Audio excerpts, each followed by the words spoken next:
Hello and welcome to Our Voices. I am Siman Shekoye and my colleagues Orion Itangishaka and Amina Aliyu are here with me today. We are exploring post-pandemic education in Sub-Saharan Africa. A newly released United Nations Educational, Scientific and Cultural Organization UNESCO report highlights the inability of education systems in Africa to ensure literacy skills. Ladies, now, how does that make you feel? Not so good. You know, on the continent lately, we've been hearing a lot of innovations in terms of technology in the education system, and that, you know, that's pretty good. But when you hear something like that, it's like taking 10 steps backwards. And it's really, you know, worrisome. And hopefully we can figure out a way to make practical skills for youth on the continent so that we don't really have, you know, challenges when these things happen. Exactly. You know, for me, though I share similar sentiments with Ariane, honestly, I'm not surprised because you see the same pattern in politics, you see the same pattern in women's rights, you see the same pattern in so many other things that happen on the continent. You literally take 7 steps forward and then you take 4 steps backwards, you know? So it's frustrating, but I think eventually, when we find our place as a young continent, eventually we'll be able to move forward from that. Yeah, especially, you know, children are the future generation. 100%. And they don't need education just for income. They need it for innovation, to bring change in their society. So to see children being denied of this basic right is really sad. So that's why we are going to take a deeper look into this issue today. Most people believe education is a universal human right. However, a recently released report by the United Nations Educational, Scientific and Cultural Organization, UNESCO, reveals that Sub-Saharan Africa has the highest rates of education exclusion, with 98 million children currently out of school. The report specifically indicates that 9 million girls are not likely to attend school at all. The impact of COVID-19 also requires a new look at existing educational policies and strategies. On this week's episode of Our Voices, we will look at why education remains a challenge in Africa. We will hear from experts and advocates on innovative solutions the continent needs to develop to overcome the barriers and explore creative efforts to keep children in school. UNICEF's West Africa director says the organization is attempting to prevent Burkina Faso's conflict with jihadist groups from spreading to coastal countries such as Benin, Togo, Ghana and Ivory Coast. 1/5 of schools in the country have been closed because of the violence. Henry Wilkins reports from Ouagadougou, Burkina Faso. 1/5 of all schools in Burkina Faso are closed. More students are staying away as groups linked to Islamic State and Al-Qaeda are carrying out a brutal campaign of violence across the country. Around 700,000 students are being affected, including 13-year-old Sakinata Ouedraogo. She fled her hometown of Djibo 2 years ago and now lives in the capital, Ouagadougou. Because the government only registers displaced persons in camps far away from the capital, she is unable to apply for UN or state assistance.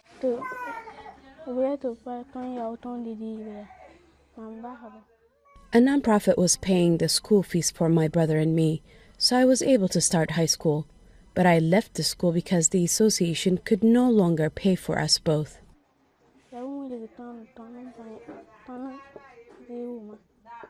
While her brother continues to go to school, she works as a tailor. Her mother says the family had no choice but to leave Djibo and her children's school. It was just too difficult. There were too many killings, attacks on police stations and gendarmeries. That's why we left, so we wouldn't get caught up in it.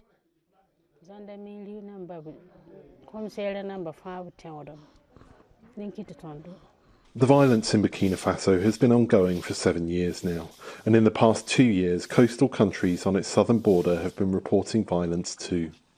Marie-Pierre Poirier, UNICEF's West and Central Africa Director, visited Burkina Faso last week with UNICEF representatives from those coastal countries to help them prepare for a crisis like that of Burkina Faso's. She spoke with VOA.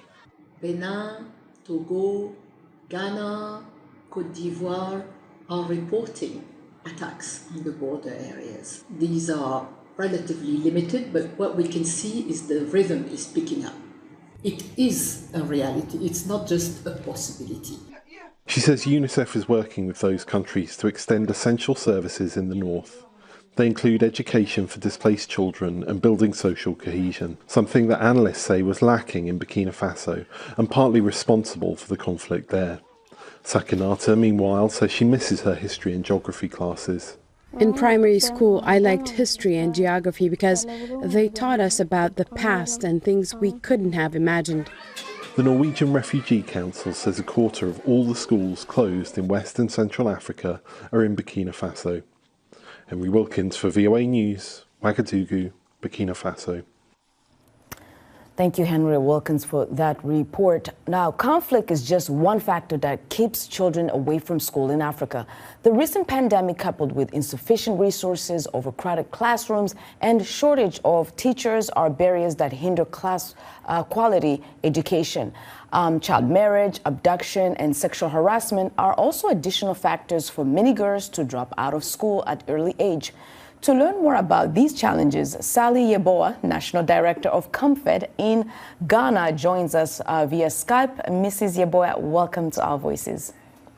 Thank you so much for having me. Thank you so much. It's a pleasure. Now, we've just heard a report about the different challenges that hinders the education process in Africa. We've heard about conflict. And of course, UNICEF also points out that drought has been something challenging from the past, especially comparing to the past 40 years. Now, I want to touch on child marriage. It's one of the challenges. How are you dealing with that challenge for especially young girls? Thank you very much. It's always a great opportunity to talk about education, and particularly girls' education. We're fortunate that across some of our countries, we're seeing ministries of education give a lot of attention to girls' education, and we've seen that evolve into pregnancy and re-entry policies, and that gives room for girls who have been married at a very early age, perhaps without their consent, to even continue to go to school. What COMFED does as an organization is that the young women who have lived through such experiences and have been fortunate to go through education and privileged to get out of whether forced or early marriages, go back to support other children in the local community. They are involved in educating the community, a lot of community advocacy, working with community leaders, our chiefs and elders, just sharing that the implications of marrying a girl out at a very early age and what it's sort of what the community loses once a lot of girls are giving out in marriage. So for COMFED as an organization, we're seeing masses of young women who've journeyed through such experiences support other communities and children and the community leadership to sort of stand up against some of these ills of the society. Now, when we talk about child marriage, abduction, and even poverty, economic challenges, they have been for a long time barriers for young girls or boys to join school. But post-pandemic, are there new challenges girls are experiencing, even boys, to be able to go to school? Post-pandemic, we've seen so many children who were out of school during the period hustling on the streets, finding livelihoods. We've seen that quite a number of them did settle in those spaces. If you went for some apprenticeship and you were earning some resources or some money, we've seen that children who engaged in livelihoods, putting livelihoods together for themselves during that time, have struggled to come back to school. But largely, we've seen that COVID really did teach us the divide is really very strong. Communities that do not have access to internet, do not have access to technology, did bear the brunt of COVID, the reality of COVID. And so post-COVID, I believe ministries of education have come to appreciate that it's important to prioritize technology and technology should no longer be a privilege for even rural communities. It's important that our communities have access to digital resources, and children can learn with or without brick and mortar classrooms. Yes. And so technology has come up tops at the end of post-COVID era. We've also seen opportunities for girls in various communities to return to school and to be supported, particularly through re-entry policies, because we did know that during the period, some girls, a lot of pregnancies were recorded, and so this policy, I think, is critical for this period, so that girls are supported to return. So we've spoken a lot about how this impacts girls. My question is, before the pandemic, in some societies, you see that puberty hinders a girl's education. Then she's just taken out of school for one reason or the other, either because they don't have the resources available to care for her while she's on her period during that time, or because she's being shipped off for early marriage. Post-pandemic, has this changed in any way? No, I don't think this has changed in any way. In fact, as the world goes through the economic crisis, we've seen the prices of things go up, and that includes sanitary pads. I'm not sure about the countries that have taken off taxes from sanitary pads. And so that makes it more expensive for rural girls to afford that. In my country, it's about $1, and there are several families that are living below $1.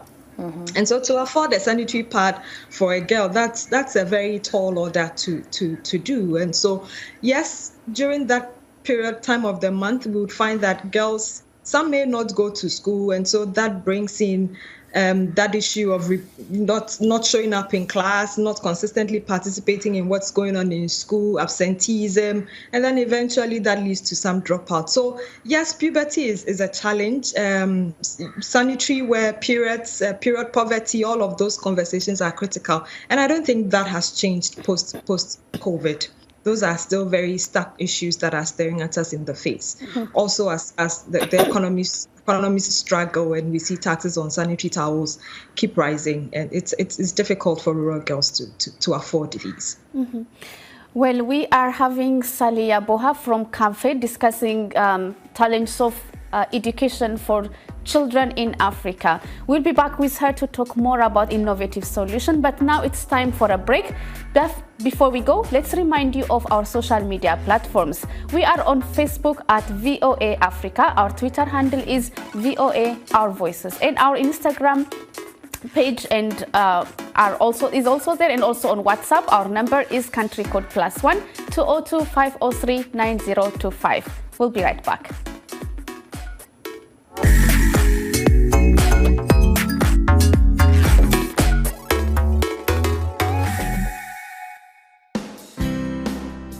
Health, wellness, sport, beauty, medical breakthroughs.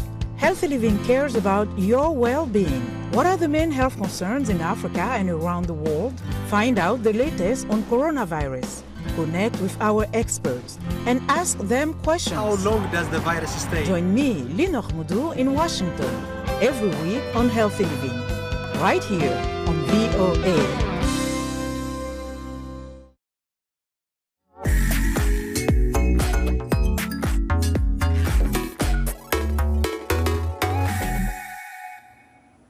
Welcome back. You're watching Our Voices. Today we are discussing post-pandemic challenges in the education system. We continue to keep things that continue to keep children away from school in Africa. We're also talking about innovative solutions Africans are taking to remove those barriers. When the COVID-19 pandemic started and lockdowns forced schools in Uganda to close, a mother of two started the Supersonic Aviator Club to train the next generation of Ugandan internet coders. Shamim Mwanaisha mainly caters to underprivileged children who lack access to equipment and internet. She says this helped keep the children active and engaged during the shutdown. You write the type, you write your heading. Just before lockdown forced schools to shut down in the East African nation, Shamim Mwanaisha, a mother of two, started the Supersonic Aviators Club. Her aim is to train the next generation of Ugandan coders. Mwanaisha used her own savings to start the club, which mainly caters to underprivileged children who do not have access to equipment and internet. The classes are free of charge, and here, children as young as 6 can learn the fundamentals of coding. We recruit children and we introduce them to STEM education using coding, space, aviation, and climate change. In coding, we learn different languages. For example, we learn HTML, JavaScript, and CSS.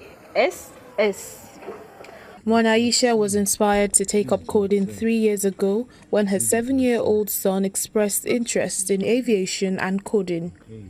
Despite the challenges of ongoing lockdowns and restrictions due to the pandemic, Mwanaisha finds ways to keep the classes going and the children engaged and active, especially when schools are closed. Before COVID, I used to host many children into my house. They would come, they would study. But right now, because we have to follow the SOPs, children have to learn from outside my compound, whereby we face a problem of sunshine. It's too hot outside. Sometimes when you're learning, it rains. And other parents, they don't have money to buy internet. So few of them go online. The club has slowly garnered attention, mainly through word of mouth, and currently has around 25 children from the age of 6 to the late teens. Can you tell me what you've done, starting from doc? Africa is the world's last major untapped market for internet access. Only 16% of its billion people use the internet, according to the International Telecommunication Union. Analysts say technological innovation is seen as a quick way to help promote lasting economic growth and development.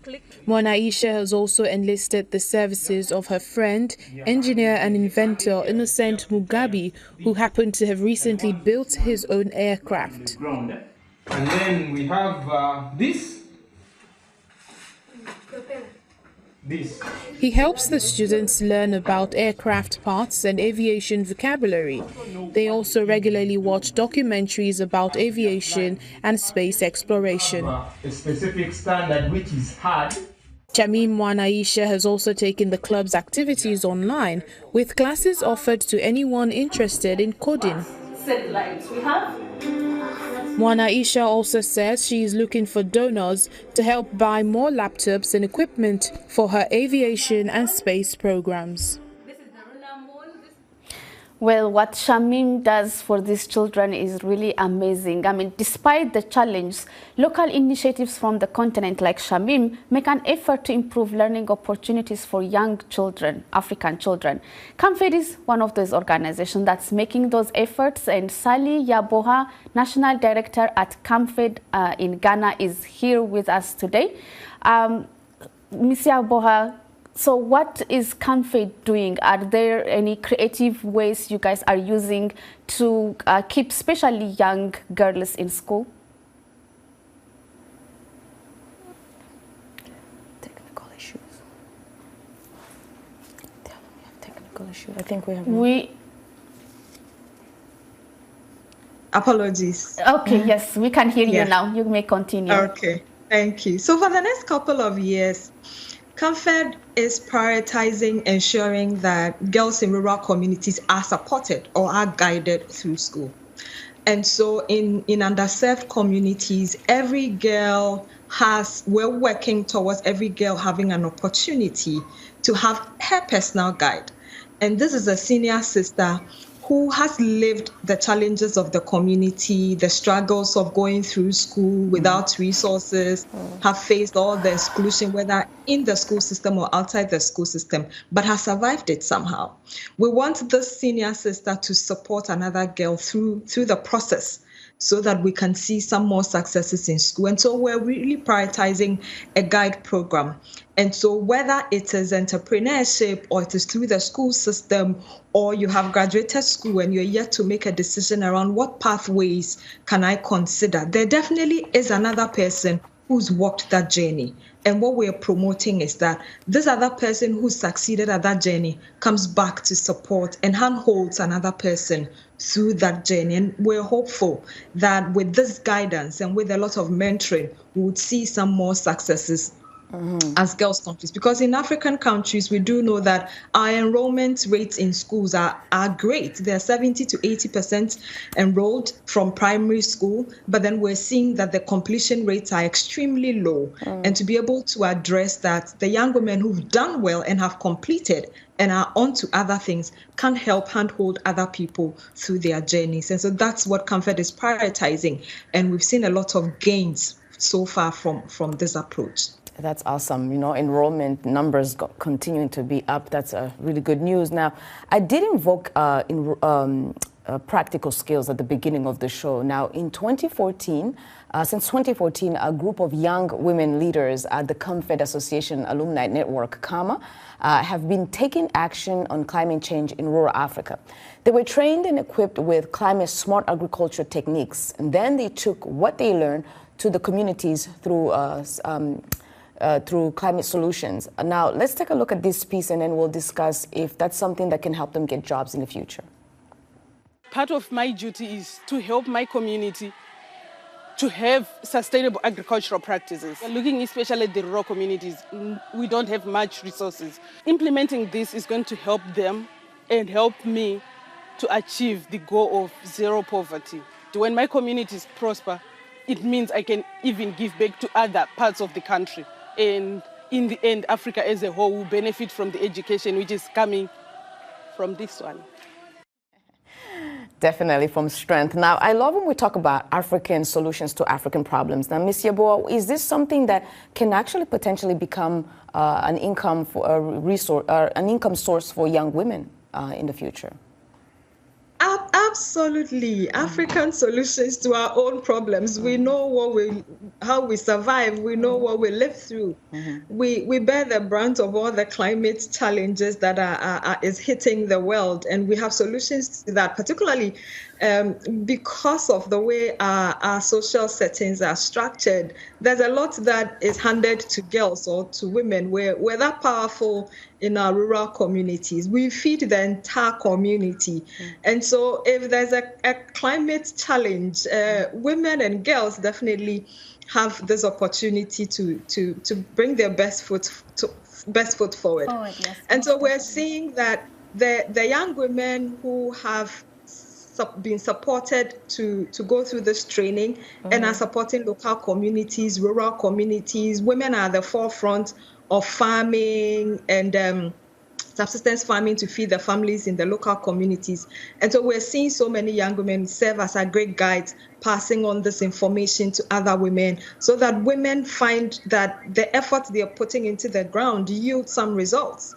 And so it's once a young woman, I do know one young woman, Olivia Kipo, who has a big farm in her local community, and the family gave her the farm, and she's currently employing so many women on the farm and using climate smart agri-technologies for that. So my question for you, since we're on the topic of climate change, is have you found a way to sensitize young children about climate change through education?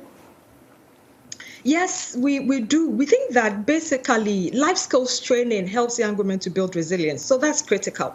But in Zambia and Zimbabwe as well, in partnership with the governments, with the ministries of education, we're working to expand a life skills curriculum to include climate education curriculum or climate education content as well for children. And we believe that it's extremely important that young African children understand what's going on in the environment. And I do believe that as a team, we all are sure that we have solutions to our challenges. And so with that education, we build more resilience and they are able to manage the challenges that we're all facing as a globe. Since we are talking about using education to bring solution for African problems, I know you recently you attended the COP17 the climate change meeting. And how do you advocate African countries, especially, or even the international community, use education and use the curriculum to bring these social changes needed in the continent? As an organization, CAMFED believes that girls' education would unlock so many keys, is a game changer basically for this climate emergency that we're battling with. We believe that at COP, there were several organizations, several countries that were sharing their strategies and their plans. And for us as an organization, we continue to advocate that it's important that people build resilience, young people build resilience, youth build resilience, women are aware of the issues around climate change. And so we continue to advocate that. Yes. That's